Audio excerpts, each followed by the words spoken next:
Welcome everyone. Happy Easter. It's Easter Sunday whilst we're recording this. And today's plant in profile for plant health and well-being is lavender. And it's one of those wonderful all-round good plants, I reckon, that we need lots more of in the garden. And I know that Kerry has got some great information coming regarding the oils. That's one we use a lot around the yard, around the house.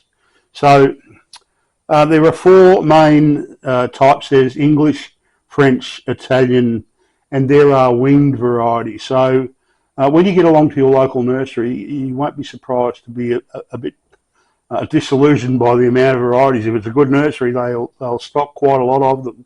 And there's even some white varieties now. Fairly rare, but let me tell you, there is a huge amount of colours: pinks, mauves, blues, as I say, even whites. But it's an easy plant to grow. It likes good drainage, and it responds very well to cutting back, which is kind of good because you get the benefit of being able to put a lot of the cuttings and so forth, particularly if you've got chickens. Make sure you put it through their bedding. Because of and this goes for most of the highly aromatic herbs. The oils rub off on their skins, and it tends to delouse or demite them rather than having to use chemicals. So it's a great way forward. With particularly with poultry. Of course, you can also compost it goes without saying. So. Likes long hot summers, not that we've had very many of those of late, but and certainly dry winters if possible. So let's hope that we don't get too wet a winter for those that are lavender lovers. As I say, it does like good drainage. It can be a little bit mildew prone, particularly if it's been overplanted in a densely populated garden that doesn't have a great deal of airflow. But look, I use it in a hedge, one after the other, and easy to propagate by cuttings. And it's about now, around about autumn is an ideal time. Get out of the softwood and into the semi-hardwood material. We've shown you cuttings before, and if you haven't had a look, check out our YouTube channel, and there's one on how to take cuttings. It's very, very simple to do. A great one for pots, I might point out too, because of that aromatic foliage and flowers. A lot of the sap-sucking insects, things like thrip and whitefly, don't particularly like it, so they tend to stay away a little bit. So it's kind of good to have one or two in a pot, so you can actually take the pot to the problem. So Buster obviously likes the look of lavender. So you want to have a smell, mate? No. No? Okay, so thank you, George. George would say no. Right, okay. So if you're growing them in pots, make sure that you've got the pot slightly elevated off the ground and you haven't got the drainage hole sitting in a saucer, because that's a surefire way of ensuring that you're going to overwater it, So it's a great beneficial attracting plant for insects, hoverflies, and a lot of the pollinators. So if you've got fruit trees, really lavender should be something that you should have plenty of. Again, even if it's in pots, put the pots there for the sake of the time whilst they're in flower, so you're attracting in the beneficials to get them there.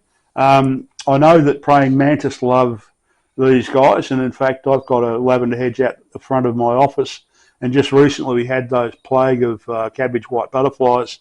And it was funny, I spotted a couple of praying mantis poised in amongst the hedge, ready to set upon the cabbage white butterflies.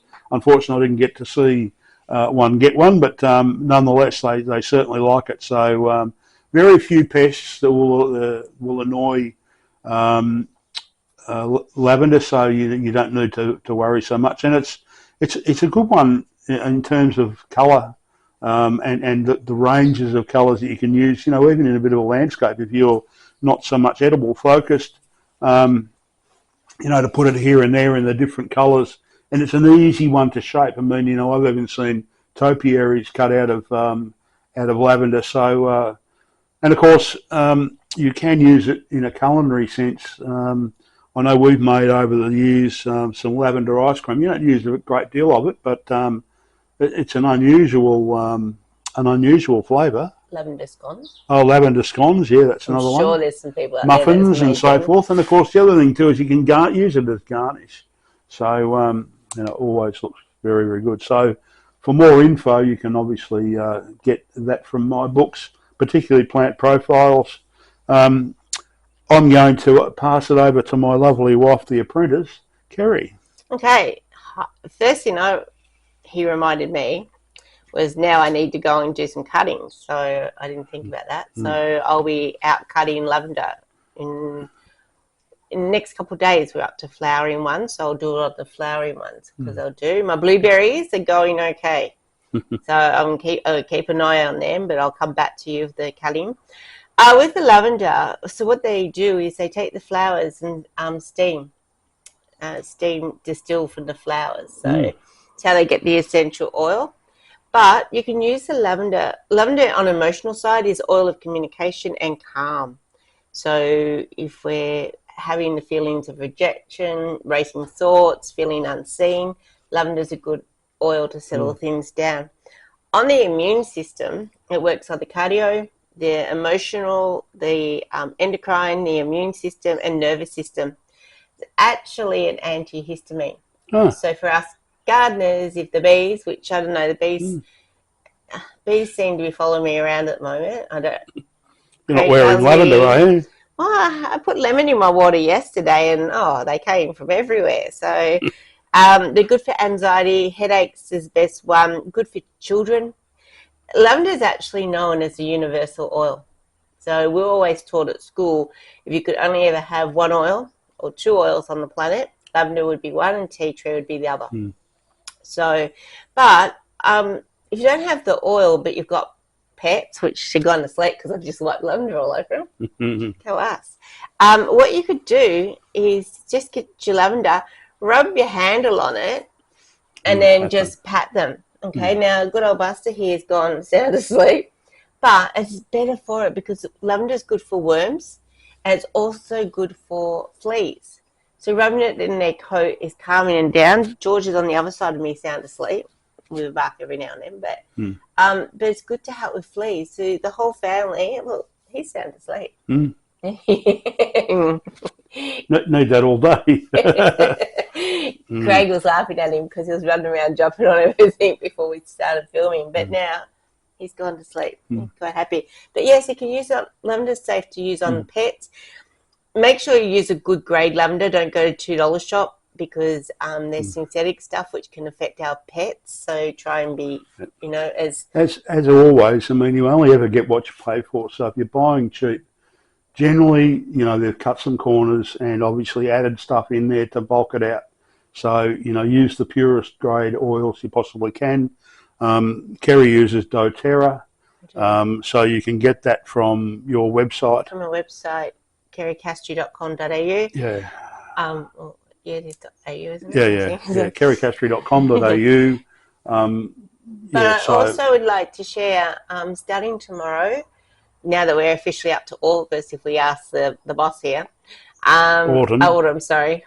Autumn, yep. I started 4 weeks to wellness. It talks a little bit about oils, talks about, I think tomorrow you just got to go for a walk and notice autumn leaves and different colourings. It's more about mindfulness than that. It goes for 4 weeks. It's only a 5-10 minute little thing that you need to do each day.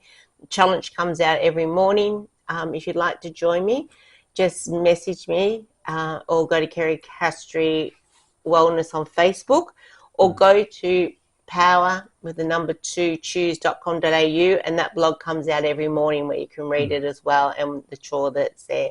So, and if you want to learn much more about oils and the powerful nature of what you can use them and how you can incorporate them in your own everyday life, and through families replacing some of the chemicals that you would ordinarily resort to, for disinfectants and antiseptics and all sorts of different things, get on the Tuesday night on Facebook Live on Kerry Castree Wellness. We do an oil class. This week's oil class is coming up is actually we choose it because it's the start of the month. We choose a card, and you get an oil to work with for the month. So it's always interesting. It's for emotional, for physical, for everything. But the oil will choose you what you need currently. So that's really good. And of course, as always, stay tuned for daily posts on craigcastree.com.au or all the socials, which of which links are on my webpage. Might be happy to know that my next book has been sent off to the editor. So I'm looking for a launch date of about the 1st of July. He's starting to get excited, I must say. That's kind of good news, let me tell you. It's been a long time coming, so keep your eyes peeled. So he's like a little kid waiting for the Easter eggs this morning with his book. So, yeah. So, yeah. All right, well, that's it for us. Again, enjoy the rest of your break. If you've got holidays with kids at the moment, enjoy your family, and most importantly, get out in the garden and have some fun. Bye for now. Enjoy. Bye. Bye.